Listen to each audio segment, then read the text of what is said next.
الرحمن الرحیم السلام علیکم everyone, my name is Hadiqa Saleem and welcome back to my channel. انشاءاللہ آج ہم ہدایت النحو میں فصل قبر کانا و اخواتہا کو پڑھیں گے۔ اللہ تعالیٰ سے دعا ہے کہ اللہ تعالیٰ اس پڑھنے پڑھانے کو اپنی بارگاہ الہی میں قبول و منظور فرمائے۔ اس کے ساتھ ساتھ ہم اس کے اعراب کی وجہ یعنی وجہ اعراب کو بھی دیکھیں گے تاکہ آپ کے سمجھ میں آئے کہ اعراب کیوں اور کس طرح سے لگاتے ہیں، ٹھیک ہے۔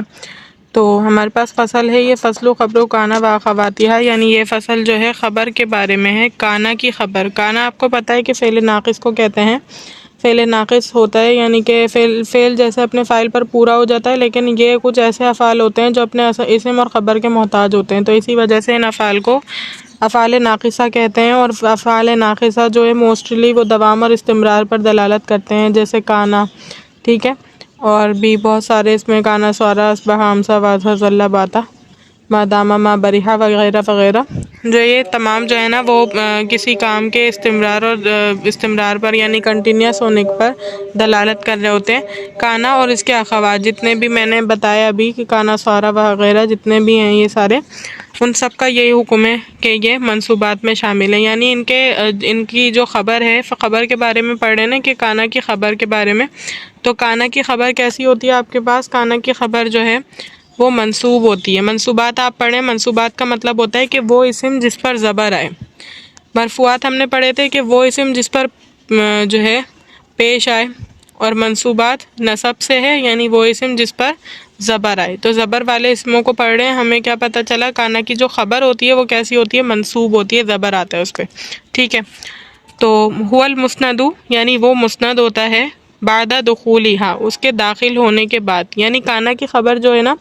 وہ اس کے کانا کے داخل ہونے کے بعد مسند ہوتی ہے۔ یہاں پر مصنف رحمۃ اللہ علیہ جو ہے نا یہ اس کے بارے میں بیان کرنا شروع کر رہے ہیں کہ کانا کی خبر ہوتی کیا ہے۔ تو جب انہوں نے یہ کہا هو المسند کہ وہ مسند ہوتی ہے، تو اس میں تمام مسند جتنے بھی اسم مسند بنتے ہیں نا وہ سب کے سب اس میں شامل ہیں، یہ گویا کہ بدرجہ جنسیت میں ہیں،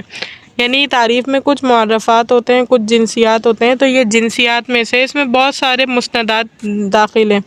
مبتدا کی خبر بھی اس میں داخل ہے، اور جتنے بھی مسندات ہوتے ہیں وہ سب اس میں داخل ہیں۔ لیکن انہوں نے کہا جب بعد دخولہا اس کے داخل ہونے کے بعد، تو پھر اس سے سارے کے سارے نکل گئے اور اس میں صرف کانا کی خبر باقی بچی ہے۔ تو یہ تعریف ایسی تعریف ہو گئی کہ جامع بھی ہے اور مانع بھی ہے، اپنے اجزاء کو مکمل طور پر شامل کرنے والی بھی ہے اور دوسروں کو اس سے دفع کرنے والی بھی ہے۔ کہ کیا تعریف ہے کہ کانا کی خبر کیا ہوتی ہے؟ کہ وہ اسم ہے، هو المسند وہ مسند ہے، بعد دخولہا جو اس کے داخل ہونے کے بعد مسند ہوتا ہے، ٹھیک ہے۔ مسند الیہ آپ نے پڑھا ہوگا کہ مسند وہ کہ جس کو کسی دوسرے کی طرف نسبت دی جائے، اور مسند الیہ وہ جس کی طرف نسبت دی جائے۔ تو خبر کو یہاں پر کس کی طرف؟ اسم کی طرف مسند کرتے ہیں نا ہم، یعنی مسند اس کی طرف اضافت کرتے ہیں۔ جیسے اگر میں کہوں کان اللہ غفور الرحیم، تو اگر میں کہتی ہوں کہ کان اللہ غفور الرحیم یعنی اللہ تعالیٰ غفور اور رحیم بخشنے والے مہربان ہیں، رحم کرنے والے ہیں، تو آپ اس مثال میں دیکھ سکتے ہیں کانا فعل ناقص ہوگا، لفظ اللہ جو ہے وہ اس کا اسم ہے، اور غفور الرحیمہ جو ہیں وہ اس کی خبریں ہیں۔ تو آپ ان کو دیکھ سکتے ہیں کہ غفور الرحیمہ کا تعلق لفظ اللہ سے، یعنی اللہ تعالیٰ کی طرف یہ صفتیں یا خبریں منسوب کی جا رہی ہیں کہ اللہ تعالیٰ ہیں، ٹھیک ہے۔ تو جس کو جو ہے نسبت دی جاتی ہے یعنی غفور الرحیمہ کو اس کی طرف لفظ اللہ کی طرف نسبت دی جا رہی ہے، تو یہ خود کیا ہوئے؟ مسند ہوئے، ٹھیک ہے، اور لفظ اللہ جو ہے وہ مسند الیہ کہلائیں گا، ٹھیک ہے، مسند الیہ کہلائے گا لفظ اللہ جو ہے، اور غفور الرحیمہ جو ہے وہ کیا ہے؟ مسند ہے۔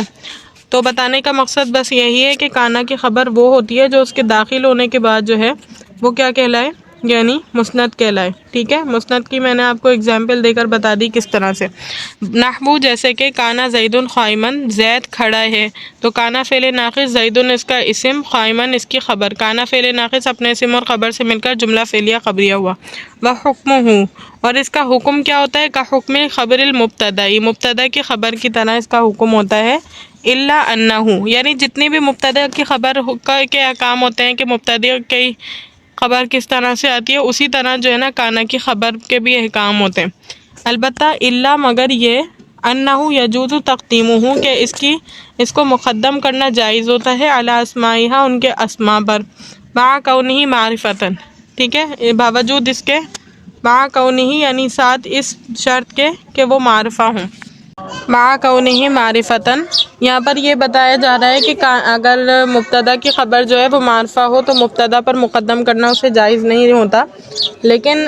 جو کانا کی خبر اگر معرفہ ہو تو اس کو مقدم کرنا جائز ہوتا ہے، بشرط یہ کہ وہاں پر جو ہے نا اعراب لفظی ہو۔ جیسے مثال ہم نے ابھی پڑھی ہے کہ کانا زید قائما، تو ہم اس کو الٹ پھیر بھی کر سکتے ہیں، یعنی ہم اس طرح کہہ سکتے ہیں کانا قائمہ، قائمہ کو پہلے لے کر آ جائیں اور زیدن کو بعد میں لے کر چلے جائیں، تو اس طرح ہم کر سکتے ہیں القائم الف لام داخل کرنے کے بعد، یعنی اس کو معرفہ بنانے کے بعد اس طرح پاسبل ہے، لیکن البتہ اس میں ضروری ہے کہ اعراب اس کا لفظی ہو۔ اگر یہاں پر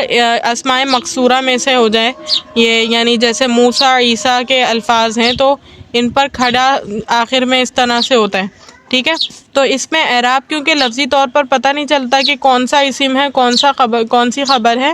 تو یہاں پر جو ہے نا اس جیسے الفاظ جن کے آخر میں الف مقصورہ آتی ہے، اس جیسے الفاظ کو مقدم کرنا جائز نہیں ہے، یعنی ایسی خبروں کو مقدم کرنا ان کے اسماء پر جائز نہیں ہے، کیونکہ ترجمہ اس وقت غلط ہو جائے گا، الٹ ہو جائے گا، اس وجہ سے یہاں پر جائز قرار نہیں دیتے۔ البتہ اگر کسی لفظ پر ظاہری طور پر نظر آ رہا ہے کہ یہ اس پر جیسے اگر نصب ہے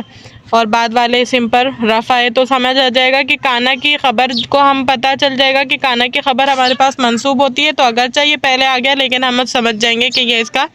یہ اس کی خبر ہے، اور اگرچہ زیدن جو ہے ہمارے پاس وہ بعد میں چلے جائے لیکن ہمیں پتہ چل جائے گا کہ یہ اس کا اسم ہے، کیونکہ اس کا ظاہری اعراب یہی بتائے گا۔ بخلاف خبر المبتدا، مبتدا کی خبر کے برخلاف، کیونکہ مبتدا کی خبر پر اگر ظاہری طور پر بھی اعراب ہو تب بھی